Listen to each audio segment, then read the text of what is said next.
Hello guys, welcome back to my channel. इस video में हम डिस्कस करेंगे कंस्ट्रक्शन ऑफ पाइपलाइन। जब भी हम पाइपलाइन की कंस्ट्रक्शन करते हैं तो उसकी कंप्लीट डिटेल हम आज आप लोगों के साथ शेयर करेंगे। स्टार्ट करते हैं अपना आज की इस वीडियो को। इस वीडियो में हम डिस्कस करेंगे कंस्ट्रक्शन ऑफ पाइपलाइन, यानी पाइपलाइन में कौन सी एक्टिविटी शामिल है, इसमें हमने कौन सा स्टैंडर्ड फॉलो करना है, कंप्लीट डिटेल हम इस वीडियो में डिस्कस करेंगे। सबसे पहले हम देखते हैं कि हमारे पास पाइपलाइन कंस्ट्रक्शन के लिए जो स्टैंडर्ड यूज़ होता है वो हमारे पास है construction of on land and near shore pipelines, Saudi Aramco engineering standard L450। ये हमारे पास इंजीनियरिंग स्टैंडर्ड है। जब भी हम कंस्ट्रक्शन ऑफ पाइपलाइन करते हैं इस स्टैंडर्ड को फॉलो करते हैं। जब भी हम कंस्ट्रक्शन ऑफ पाइपलाइन करते हैं हमारे पास two type of pipeline use होते हैं। फर्स्ट हमारे पास है मेटालिक, सेकेंड हमारे पास है नॉन मेटालिक। मेटालिक में हमारे पास है steel, carbon steel pipes welding. Non metallic में हमारे पास है PVC, RTR, GRP। ये हमारे पास टू टाइप ऑफ पाइप्स हैं जो हम कंस्ट्रक्शन इंडस्ट्री में यूज़ करते हैं। जब भी हम कंस्ट्रक्शन ऑफ पाइपलाइन करते हैं हमारे पास metallic and non metallic type of pipeline use होते हैं। जब भी हम कंस्ट्रक्शन ऑफ पाइपलाइन स्टार्ट करते हैं हमारे पास 4 मेन एक्टिविटीज़ पाइपलाइन में होती है। यानी जब भी हम कंस्ट्रक्शन ऑफ पाइपलाइन करते हैं ये 4 मेन एक्टिविटीज़ हम स्टार्ट में फॉलो करते हैं। सबसे पहले हमारे पास है राइट ऑफ वे, सेकंड हमारे पास है ट्रेंच एक्सकेवेशन, थर्ड हमारे पास है पाइप फ्लोरिंग, फोर्थ हमारे पास है बैक फिलिंग। सबसे पहले होता है राइट ऑफ वे यानी अलाइनमेंट की सिलेक्शन। जब पाइपलाइन की अलाइनमेंट सेलेक्ट हो जाती है उसके बाद एक्सकेवेशन स्टार्ट हो जाती है जिसको हम ट्रेंच एक्सकेवेशन कहते हैं। ठीक है, ट्रेंच एक्सकेवेशन के बाद हमारे पास पाइप फ्लोरिंग होती है, लेकिन पाइप फ्लोरिंग से पहले हमने उसकी कंपेक्शन जरूर करनी है। ठीक है, जो रिक्वायरमेंट है Saudi Aramco engineer standard L450 में वो हमने पूरी करने हैं। एक्सकेवेशन के बाद हम कंपेक्शन करेंगे, कंपेक्शन के बाद हम पाइप फ्लोरिंग करेंगे और पाइप फ्लोरिंग के बाद हम बैक फिलिंग करेंगे। अब इन कंप्लीट डिटेल में यानी right of way, trench excavation, pipe flooring, back filling ये हमने किस तरह करनी है, कौन सा मटेरियल हमने यूज करना है, इसकी डेप्थ कितनी रखनी है वो हम आगे डिस्कस करेंगे। अब अगर हमारे पास पाइपलाइन की कंस्ट्रक्शन सैंडी एरिया में आ जाए, ठीक है, तो उसके जो राइट ऑफ वे है वो हम 3 मीटर रखेंगे। ये Saudi Aramco engineering standard L450 में डिफाइन हुआ है। यानी जब भी हम पाइपलाइन की कंस्ट्रक्शन सैंडी एरिया में करेंगे तो हमारे पास राइट ऑफ वे की जो वेड है वो 3 मीटर होगी। 3 मीटर हमारे पास बोथ साइड पे होगी, यानी ये कंप्लीट हमारे राइट ऑफ वे है। 3 मीटर हमने इस साइड रखना है और 3 मीटर हमने इस साइड रखना है। इसके बीच में हमने ये राइट ऑफ वे सेलेक्ट करना है, 3 मीटर प्लस 3 मीटर। अगर हमारे पास पाइपलाइन की कंस्ट्रक्शन रॉकी एरियाज में आ गया तो हम राइट ऑफ वे को 5 मीटर लेंगे बोथ साइड। ठीक है, यानी एक साइड भी 5 मीटर, दूसरी साइड भी 5 मीटर। अगर हमारे पास सबका एरिया में पाइपलाइन कंस्ट्रक्शन आ जाए तो उसमें हम राइट ऑफ वे जो है वो 6 मीटर सेलेक्ट करेंगे। ठीक है, ये Saudi Aramco engineering standard L450 में डिफाइन हुई है। अब नेक्स्ट हम चलते हैं ट्रेंच एक्सकेवेशन। जब भी हम ट्रेंच एक्सकेवेशन करेंगे, अगर हमारे पास रोकी एरिया में एक्सकेवेशन है तो हमने बिल्कुल स्ट्रेट एक्सकेवेशन करनी है, यानी पाइप के लिए जो अलाइनमेंट है वो बिल्कुल स्ट्रेट रखनी है। अब हम देखते हैं पाइप फ्लोरिंग। पाइप फ्लोरिंग क्या है, यानी पाइप को बिछाना। इस एक्सकेवेशन जो हमने राइट ऑफ वे पहले सेलेक्ट किया, फिर एक्सकेवेशन कर दी, फिर कंपेक्शन कर दी, अब हमने पाइप को लोअर करना है यानी बिछाना है। अब बम का इक्विपमेंट क्या चीज़ है ये हम आगे सेक्शन में आप लोगों के साथ मैं डिस्कस करूंगा बम इक्विपमेंट के बारे में। अब वन पाइप की जो लेंथ होती है हमेशा हमारे पास 12 मीटर होती है। जिस तरह हमारे पास स्टील इन्फोर्समेंट की वन जो बार होती है वो 12 मीटर की होती है, सेम एज इट हमारे पास पाइप की भी 12 मीटर की एक लेंथ होती है। अगर हमारे पास 12 मीटर से ज़्यादा हो जाए यानी 2 पाइपलाइन वेल्डेड हो जाए यानी जॉइंट हो जाए उसको स्टिंग कहा जाता है। ठीक है, ये आपको लाजमी पता होना चाहिए। Fill shall be place in the left and compacted to 95% standard proctor. इसका मतलब है कि हमने जब बैक फिलिंग करनी है, कंपेक्शन जो हमने करनी है यानी ट्रेंच एक्सकेवेशन के बाद जब हमने बैक फिलिंग करनी है या बेडिंग तैयार करनी है उसकी कंपेक्शन हमने 95% रखनी है। अब हम देखते हैं बैक फिलिंग को। जब भी हमने सैंड की बैक फिलिंग करनी है तो एक लेयर की थिकनेस हम 200 mm रखेंगे, ये सऊदी अरामको इंजीनियरिंग स्टैंडर्ड के मुताबिक L450 के मुताबिक। रोकी एरियाज में हम बैक फिलिंग 300 mm रखेंगे, ये स्टैंडर्ड के मुताबिक। Top of pipe to top of berm equal to 900 mm। इसका मतलब है कि हमारे पास जो टॉप ऑफ पाइप होगा और टॉप ऑफ बम के दरमियान जो डिस्टेंस होगी यानी डेप्थ होगी वो 900 mm होगी। ये मैं आप लोगों को आगे क्रॉस सेक्शन से ही समझाऊंगा कि ये टॉप ऑफ पाइप और टॉप बम क्या चीज़ है। एंगल ऑफ डिपोज हमेशा हमारे पास 35 एंगल होगा यानी 35 डिग्री के मुताबिक होगा, ये भी आप लोगों को सेक्शन से पता लग जाएगा। हॉलिडे टेस्ट कैथोड प्रोटेक्शन, हम पाइपलाइन जब कर लेते हैं फाइनल कर लेते हैं उसके लिए हम कैथोड प्रोटेक्शन टेस्ट परफॉर्म करते हैं, जो कहीं उसमें लीकेज वगैरह आ जाए या डैमेज ना हो जाए, ये हमें कैथोड प्रोटेक्शन यानी हॉलिडे टेस्ट से पता लगेगा। अब यहाँ पे विद बैक फिलिंग 24 आवर्स, इसका मतलब है कि अगर हमने बैक फिलिंग करनी है तो हॉलिडे टेस्ट जो है ना वो 24 आवर के अंदर हमने परफॉर्म करना है। अब अगर बैक फिलिंग हमने नहीं करनी जल्दी तो इसका जो हमारे पास टाइम है वो 4 आवर्स है, यानी 4 आवर्स के अंदर हमने इसको without back filling test perform करना है, हॉलिडे टेस्ट परफॉर्म करना है। नेक्स्ट हमारे पास है the minimum width of the bottom of the wrench and rock areas shall be 600 mm wider than the pipe shall B centred in the trench. इसका मतलब है कि जब भी हमारे पास रॉकी एरियाज आ जाए तो बॉटम ऑफ पाइप की जो विड्थ है वो हमेशा हमारे पास 600 mm से होना चाहिए, यानी पाइप की डेप्थ है उससे ज़्यादा होनी चाहिए। वो हमारे पास विड्थ की बात हो रही है, यानी जब भी हम ट्रेंच एक्सकेवेशन करेंगे, रॉकी एरियाज की बात हो रही है, तो बॉटम की हमारे पास जो विड्थ है वो 600 mm होने चाहिए पाइप की, ठीक है। The pipe shall be center in trench, यानी पाइपलाइन जो है वो आपकी बिल्कुल सेंटर पे होनी चाहिए। Select bedding material shall be placed in the bottom of the trench and the mid level. The bedding material shall be clean sand and soil and shall not contain stone larger than 12 mm size that would cause damage to the pipe or pipe coating. The bedding material shall be minimum 100 mm thick and the shall cover all rock prostration. In adding sand pad or sandbags shall be placed at approximately every 9 meter to support the pipe 100 mm of the prepared bottom. The bottom of the trench shall be inspected to ensure that the no rocks are protruding through the bedding layer. इसका मतलब है कि जब भी हमने material use करना है back filling में, सबसे पहले हमारे पास जो मटेरियल होगा वो क्लीन सैंड या सॉइल क्लीन होनी चाहिए। हमारे पास जो मिनिमम उसका साइज़ है वो 12 mm होना चाहिए, यानी जो मटेरियल हम यूज़ करें, जो सैंड यूज़ करें, मिनिमम हमारे पास 12 mm से ज़्यादा नहीं होना चाहिए। इसका जो साइज़ है वो 12 mm होना चाहिए। The bedding material shall be minimum 100 mm। इसका मतलब है कि जो बेडिंग मटेरियल हम यूज़ करें उसकी जो थिकनेस हो वो हम 100 mm रखेंगे। In addition sand bag and sand pad, इसका मतलब है कि हर 9 मीटर के बाद, हर 9 मीटर के बाद पाइपलाइन को सपोर्ट देने के लिए हम बैग्स प्लेस करेंगे, सैंड बैग प्लेस करेंगे या हम सैंड पैड्स इसको प्रोवाइड करेंगे। ये हमारे पास पाइपलाइन की जो वेट होता है, जो लोड होता है, उसको मेंटेन करने के लिए ये प्रोवाइड किया जाता है। नेक्स्ट हमारे पास है the construction of pad shall be wide enough to permit the centre line of the trench to be dug. The pad width shall not be less than 6 times the pipe outside diameter.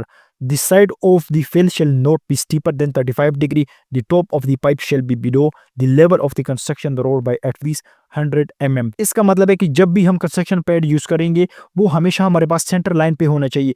The width shall not be less than 6 times, इसका मतलब है कि आपकी जो width है वो 6 metre से ज्यादा नहीं होना चाहिए। पाइप आउटसाइड डायमीटर, यानी आपकी जो पाइप लाइन है उसकी डायमीटर से ज्यादा नहीं होना चाहिए। The side of the fill shall not be steeper than 35 degree, इसका मतलब है आपकी जो साइड है, जो बम कंस्ट्रक्शन है, वो आपकी 35 डिग्री से ज़्यादा नहीं होना चाहिए। ये आगे आप लोगों को सेक्शन में इजीली पता लग जाएगा। For new construction, the bottom of the pipe shall not be less than 150 mm above the highest record ground level, इसका मतलब है कि अगर आपके पास ग्राउंड लेवल कई जगहों पे ऊपर है, वहाँ आपकी न्यू कंस्ट्रक्शन पाइपलाइन है, तो आपने बॉटम ऑफ पाइप है वो 150 mm से कम नहीं होना चाहिए। 150 mm से आपने उसकी जो डेप्थ है, थिकनेस है, वो ज़्यादा रखनी चाहिए। नेक्स्ट हमारे पास है when buried pipeline is installed to a river bottom wadi or other places where water runoff occur, concrete coated pipe in accordance with the 01 Saudi Aramco Mediterranean System Specification 012 shall be placed to provide the required stability in case of the flood। इसका मतलब है कि अगर pipeline हमने install करने हैं कई river पे या रिवर के बॉटम पे या वादी पे, वादी जहाँ पर हमारे पास बीच में पानी वगैरह बह रहा हो, यानी दो हिल्स के, दो माउंटेन के बीच में जो हमारे पास पानी बहता है, अगर वहाँ पे हमने पाइपलाइन बिछाने हैं या कोई ऐसी जगह जहां हमारे पास वाटर हो, यानी वाटर के अंदर जब हमने पाइपलाइन बिछानी है तो वो कंक्रीट कोटेड होनी चाहिए, यानी कंक्रीट हमने उस पे ऊपर कंक्रीटिंग करनी है। कंक्रीट कोटिंग किसके मुताबिक होगी? सऊदी अरामको मेट्रोडेनी सिस्टम सिचुएशन 012 के मुताबिक होनी चाहिए in case of flood situation में, यानी ताकि फ्लड की सिचुएशन में वो स्टेबिलिटी रहे। अब मैं आप लोगों के साथ क्रॉस सेक्शन शेयर करूंगा।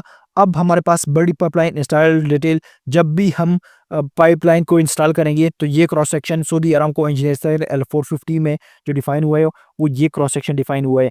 टिपिकल सैंड पैड डिटेल, जब भी हमारे पास सैंड पैड आ जाए, यानी जब हमने सैंड एरियाज में करने पाइपलाइन को, तो उसका क्रॉस सेक्शन है। सबसे पहले जो बेड है हमारे पास 200 mm हमारे पास होना चाहिए और इसकी जो डेप्थ है, विड्थ है, वो हमेशा हमारे पास सैंड में कितनी 3 मीटर से ज़्यादा होनी चाहिए। 3 मीटर हमारे पास इस साइड होगा, 3 मीटर हमारे पास इस साइड होगा। जो हमारी पाइपलाइन है वो बिल्कुल सेंटर में होगी, ठीक है। अब 200 हमारे पास ये थिकनेस होगी। अब एक वर्ड हमने पढ़ा था टॉप ऑफ पाइप से लेकर टॉप ऑफ बम तक, जो हमने स्टार्ट में पढ़ा था, वो इस चीज़ की बात हो रही है। यानी ये हमारे पास मिनिमम 900 mm होना चाहिए, ठीक है। अब इसके ऊपर जो बम कंस्ट्रक्शन की बात हो रही थी वो हमारे पास ये चीज़ है, इसका जो एंगल है वो हमारे पास 35 डिग्री से कम नहीं होना चाहिए, 35 होना चाहिए, ठीक है। अब ये उसकी बैक फिलिंग है। बैक फिलिंग हम हमेशा हमने जो मटेरियल यूज़ करना था वो कौन सा था, सैंड, स्वीट सैंड, या कोई ऐसा मटेरियल जिसकी में मिनिमम थिकनेस हमारे पास 12 mm से ज़्यादा नहीं होना चाहिए। अब ये हमारे पास रोड का क्रॉस सेक्शन है।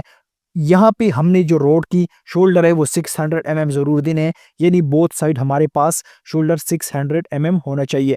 अब यहाँ से जो टॉप ऑफ बम से लेकर जो रोड, अगर एग्जांपल रोड एरिया आ जाए तो उसमें हमारे पास मिनिमम थिकनेस 150 से ज़्यादा होना चाहिए, कम नहीं होना चाहिए, ठीक है। तो ये सैंड एरिया का क्रॉस सेक्शन है। अब हम देखते हैं नेक्स्ट हमारे पास है टिपिकली रॉक पैड एरियाज।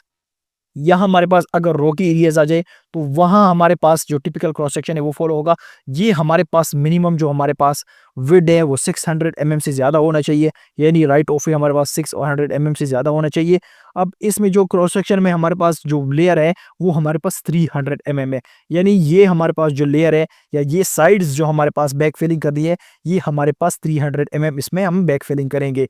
अब यहाँ पे हमारे पास जो बम कंस्ट्रक्शन है वो भी हमने 35 डिग्री पे देना है, यानी बम कंस्ट्रक्शन हमारे पास 35 डिग्री है। अब यहाँ भी हमारे पास जो डेप्थ है टॉप ऑफ पाइप से लेकर टॉप ऑफ बम तक वो भी हमारे पास हमेशा 900 mm देना है। अब नेक्स्ट हमारे पास है जो टॉप ऑफ पाइप से लेकर यहाँ हमारे पास जो रोड लेवल है वहाँ हमारे में मिनिमम जो थिकनेस है वो हमने रोड की एरियाज में 200 mm देनी है, ठीक है। विड आपकी सेम 2D, मिनिमम जो आपके एज पर रोड सेक्शन है वो रोड सेक्शन पे ही देना है आपने। अब हम नेक्स्ट चलते हैं। अब हमारे पास standard trench construction stable soil, जब भी हमारे पास नॉर्मल एरियाज में यानी नॉर्मल स्टेबल सॉइल में हम कंस्ट्रक्शन ऑफ पाइपलाइन करेंगे तो हमने उस टाइम इस क्रॉस सेक्शन को फॉलो करना है। मिनिमम थिकनेस हमारे पास लेयर कितनी है 30 सेंटी, यानी 300 mm की होनी चाहिए, ठीक है। अब ये हमारे पास जो डेप्थ है ये हमने किस तरह, यानी पाइपलाइन के साइड हमने किस तरह फॉलो करने हैं वो हमने 0.7 XD, डी मतलब डाया ऑफ पाइपलाइन, ये एज पर सऊदी अरामको L440 के मुताबिक है। अब फर्स्ट एरियाज हमने स्टेबल सॉइल में किस तरह करनी है वो हमने 15 सेंटी का फाउंडेशन देना है, यानी PCC करनी है, ठीक है। उसके बाद हमने बेडिंग करनी है 15 सेंटी की, उसके बाद हमने पाइपलाइन को लोअर करना है, यानी पाइप लोअरिंग करनी है, ठीक है। अब final back filling excavated soil compacted in layer of the 30 centimetre. अब हमारे पास स्टेबल सॉइल यानी स्टेबल एरियाज में हमने पाइपलाइन जब कंस्ट्रक्शन करनी है तो हमने फाइनल बैक फिलिंग जो एरियाज है यानी बैक फिलिंग की थिकनेस लेयर है वो 30 सेंटीमीटर से बैक फिलिंग करनी है। तो होप आपको समझ आ गई होगी। नेक्स्ट हम चलते हैं standard trench construction unstable soil. अगर हमारे पास अनस्टेबल सॉइल है तो उसमें हमने ये क्रॉस सेक्शन फॉलो करना है। सबसे पहले हमने 15 सेंटीमीटर की फाउंडेशन देनी है, सेम एज जिस तरह हमने स्टेबल सॉइल में बेडिंग दी है और फाउंडेशन दी है 15 सेंटीमीटर की, उसी तरह हमने देना है। उसके बाद हमारे पास ये हमारे पास राइट ऑफ वे है जो हम एज पर L450 यानी सऊदी अरामको जो स्टैंडर्ड L450 के मुताबिक फॉलो करना है। Final back filling excavator soil compacted in layer of the 30 centimetre यानी 300 mm। यहाँ पे हमने जो बैक फिलिंग क्लियर करनी है वो 30 सेंटी और 300 mm करनी है, ठीक है। सेम मेजर उस तरह स्टेबल सॉइल के लिए हमारे पास ये जो बैक फिलिंग है यानी ये साइड्स की जो बैक फिलिंग है वो 0.7x डाया और डाया ऑफ पाइप ये हमने फॉलो करना है। नेक्स्ट हम चलते हैं construction of pipeline settlement areas. अगर हमारे पास पाइपलाइन की सेटलमेंट, आपने लाजमी ये चीज़ चेक करनी है पाइपलाइन की हमारे पास जब भी हमने बैक फिलिंग करनी है, कंपैक्शन करनी है तो हमने इन चीज़ों का ख्याल रखना है। जब भी हमारे पास पाइपलाइन की बेडिंग हमने तैयार करनी, कंपैक्शन करनी है ना, एक्सकेवेशन हमने करनी, बैक फिलिंग करनी है तो उसमें आपने इन पॉइंट को लाजमी चेक करना है कि हमारे जो बैक फिलिंग जो हमने कंपैक्शन की उसमें कोई पॉइंट ना हो, स्लशी पॉइंट ना हो, पंपी पॉइंट ना हो, नहीं तो हमारे जो पाइपलाइन है उसमें सेटलमेंट हो जाएगी और वो अपने स्टेट में जो ओरिजिनल पोजीशन है उसको छोड़ के ये हमारे पास सेटलमेंट हो जाएगी। अभी ये जो जॉइंट होते हैं ना, फ्लेक्सिबल जॉइंट इसको कहते हैं, इस जॉइंट ये आपकी लीकेज हो जाएंगे। ये एक पॉइंट से लेकर जो दूसरे पॉइंट तक आपका जो जॉइंट है इसको फ्लेक्सिबल जॉइंट भी कहा जाता है, ठीक है। अगर एग्जांपल आपकी सेटलमेंट हो गई तो आपका जो पाइपलाइन है, जो सेटलमेंट है वो आपकी नीचे पाइपलाइन नीचे बैठ जाएगी और आपका जो पूरी पाइपलाइन है वो डैमेज हो जाएगा, ठीक है। तो आपने इस चीज़ का ख्याल करना है जब आपने कंपैक्शन करनी है तो वहाँ आपने पंपिंग पॉइंट या स्लशी पॉइंट का ख्याल रखना है कि कहीं मेरे मटीरियल में यानी जो मैंने कंपैक्शन की है उसमें कहीं सेटलमेंट वगैरह पॉइंट तो नहीं है जिसकी वजह से आपकी सेटलमेंट ना हो जाए। नेक्स्ट हमारे पास है pipeline typical installation with fibre optic cable, जहां हमारे पास ऑप्टिक केबल यानी केबल्स, इलेक्ट्रिक केबल आ सकते हैं, किसी भी स्लीव्स वगैरह आ सकती है, उसमें हमने ये क्रॉस सेक्शन फॉलो करना है। ठीक है, अब बेडिंग हमने वही रखनी है सेम, हमने जब भी फाइबर ऑप्टिक करना है उसके बीच में और पाइपलाइन की जो बीच में डिस्टेंस है वो हमारे पास हमेशा 500 mm के बीच में गैप होना चाहिए। और top of cable, optic cable से लेकर टॉप ऑफ बम सेक्शन तक हमारे पास जो मिनिमम डिस्टेंस है यानी डेप्थ है वो 800 mm का होना चाहिए। ठीक है, अब यहाँ से लेकर जो हमारे पास मिनिमम थिकनेस है वो हमारे पास 100 mm का होना चाहिए। ये जो 500 है ये आपने यहाँ का डिस्टेंस रखना है। ठीक है, और मिनिमम जो आपने यहाँ से लेकर यानी बॉटम ऑफ केबल से लेकर टॉप ऑफ पाइप किया, ये मिनिमम 100 mm आपने इसके अंदर गैप रखना है। ठीक है, तो होप आपको वीडियो पसंद आई होगी। इसमें किसी भी रिलेटेड क्वेश्चन है तो आप कमेंट सेक्शन में पूछ सकते हैं। Thank you.